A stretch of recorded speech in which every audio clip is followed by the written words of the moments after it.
Halo Sobat F-Close, semoga kalian dalam keadaan sehat ya.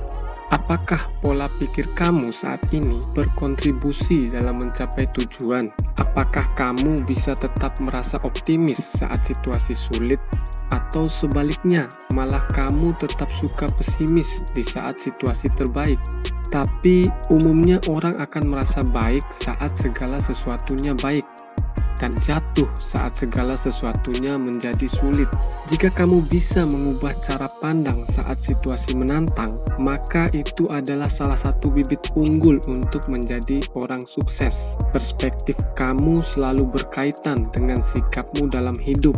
Jika kamu memiliki sikap negatif, kamu cenderung memiliki perspektif negatif tentang kehidupan.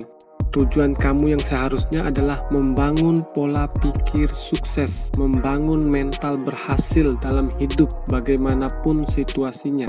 Kali ini, F-Close akan membagikan 5 tips powerful menata pola pikir dalam kondisi yang tidak menguntungkan sekalipun. Jangan skip videonya, saksikan terus.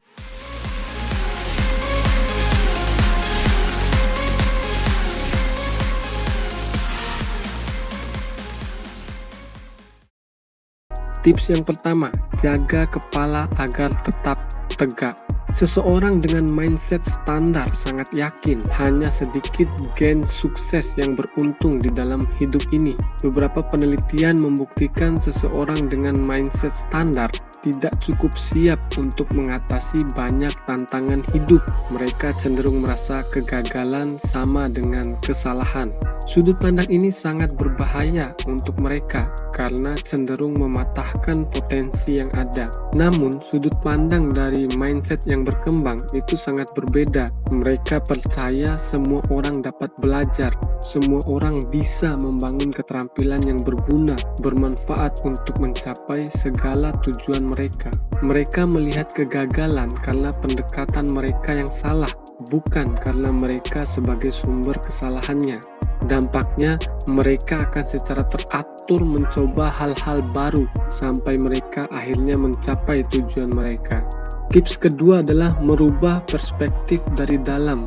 Sebelum kamu ingin merubah perspektif tentang peristiwa negatif, paling penting adalah kamu perlu berbicara ke dalam diri sendiri. Apa yang kamu sugestikan pada diri sendiri secara teratur akan berdampak pada tindakan yang kamu lakukan. Coba bayangkan seseorang yang tiba-tiba dipecat di kantor. Jika pikiran mereka dipenuhi dengan isi yang negatif, maka mereka bisa saja stres, menganggap diri tidak berguna. Orang dengan pikiran selalu gagal tidak akan sama dengan orang yang berpikiran sukses dalam menafsirkan suatu kejadian. Percaya atau tidak, banyak contoh yang membuktikan bahwa perasaan negatif sebagiannya kita ciptakan sendiri melalui apa yang kita katakan berulang-ulang. Dalam situasi seorang teman kehilangan pekerjaan misalnya, bagaimana jika dia terus-menerus mengatakan pada diri sendiri, sepertinya bos tidak menyukai saya, dia nampak begitu benci. Apakah kamu pikir semua itu bisa memperbaiki suasana? Atau apakah kamu pikir bos akan berbalik merasa iba dengan kata-kata itu? Tips ketiga adalah jangan buka diri lagi untuk hal negatif. Sekali kamu tidak mengubah perspektif negatif dalam hidup, berarti kamu membuka diri untuk menciptakannya lebih banyak lagi. Buktikan saja, saat kamu dengar bos menilai kamu itu buruk, maka kamu menilai bosmu munafik ketika kamu dinilai baik. Lebih parahnya, kamu berpikir dia menyindirmu secara terbuka ketika dia menawarkan saran yang membangun. Percayalah, alur berpikir negatif terus menghasilkan sampah pikiran. Sekarang renungkan jika kamu terus mensugesti diri sendiri bahwa atasan memiliki niat baik demi pengembangan dirimu dan dia ingin memaksimalkan potensi terbaik yang kamu punya. Saat bos memberikan kritikan yang membangun, kamu yakin dia sedang berinvestasi untuk perkembanganmu. Sebaliknya, ketika bos bersikap baik, kamu akan menyambut bahagia karena kamu melihatnya sebagai teman dan rekan kerja. Saat ternyata kamu dapat mengubah pola pikir, kejadian yang harusnya bisa menyebabkan kegagalan sekarang berubah jadi bermanfaat untuk kamu. Tips keempat, menulis catatan kebahagiaan. Walaupun tidak mudah, latih diri untuk berpikir seirama, fokus terhadap apa yang paling disukai. Salah satu caranya dengan menulis catatan kebahagiaan. Mudah saja, saat sesuatu yang baik terjadi, kamu tinggal menuliskan di catatan tadi. Sesimpel saat bahagiamu karena bisa bangun pagi yang selama ini selalu bangun kesiangan. Bisa juga saat kamu membuat pacarmu tertawa yang selama ini mulutnya hanya bisa cemberut saja. Kamu bahkan bisa menulis tentang komitmen keras untuk tetap tampil positif setiap hari. Fungsi utama catatan kebahagiaan ini dilihat saat situasi negatif terjadi pada diri kamu. Kamu dapat membuka kembali catatan itu dalam rangka mengubah cepat pola pikir terhadap situasi negatif di depan kamu. Ingatkan dirimu bahwa masih banyak hal positif yang menyelimuti hidupmu daripada hal yang negatif. Tips terakhir, mensyukuri segalanya. Salah satu cara lagi untuk mengubah perspektif kamu tentang kondisi negatif dalam hidup adalah membantu orang lain. Sebuah hal yang luar biasa ketika kamu mulai menghabiskan lebih banyak waktu untuk fokus pada kebutuhan orang lain. Kamu akan merasa diri lebih baik karena cara orang lain melihat kamu positif. Kamu pun akan mulai menyadari bahwa tidak ada yang sempurna dalam hidup. Di atas yang buruk masih banyak yang terburuk.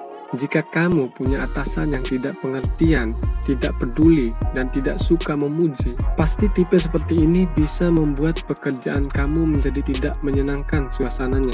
Tetap bijak saja dalam menyikapinya. Toh kita masih punya kinerja yang baik untuk dinilai. Misalnya lagi, rekan kerjamu banyak yang curhat tentang pasangan mereka yang boros dalam penggunaan uang.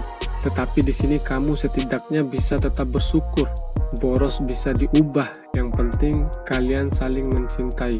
Contoh lain lagi, anak kamu mungkin mengeluhkan tentang smartphone-nya yang sudah kuno dan ketinggalan zaman. Kamu bisa mengingatkannya bahwa sebuah kesyukuran dia sudah punya smartphone pada usia semuda itu. Dari kelima hal tadi, akhirnya bisa kita simpulkan, permasalahan besar bagi kebanyakan orang adalah mereka lebih sibuk memusatkan perhatian pada konten hidup yang negatif untuk dibandingkan dengan peristiwa negatif yang menimpa kehidupan orang lain. Orang lain di luar sana banyak yang punya masalah, tapi mereka memilih untuk tetap mempertahankan perspektif positif tentang kehidupan. Mereka terus bersyukur atas hal-hal baik yang mereka miliki, dan mereka memahami banyak situasi negatif. Artinya mereka tetap membuka diri terhadap kemungkinan mengalami sakit dan gagal. Pada intinya, pola pikir yang positif akan menghasilkan tindakan yang positif pula. Nah, itu dia penjelasan tentang 5 tips untuk bisa selalu mengubah pola pikir bahkan di saat tersulit sekalipun. Jika kalian suka dengan video ini, klik like dan share ke akun media sosial kalian. Bantu channel F-Close untuk terus berkembang dengan menekan tombol subscribe dan nyalakan tombol loncengnya agar kalian selalu dapat notifikasi jika ada video baru dari kami. Jangan ucapkan selamat tinggal, karena pastikan sobat jadi pelanggan setia channel kami. Dan sampai jumpa lagi.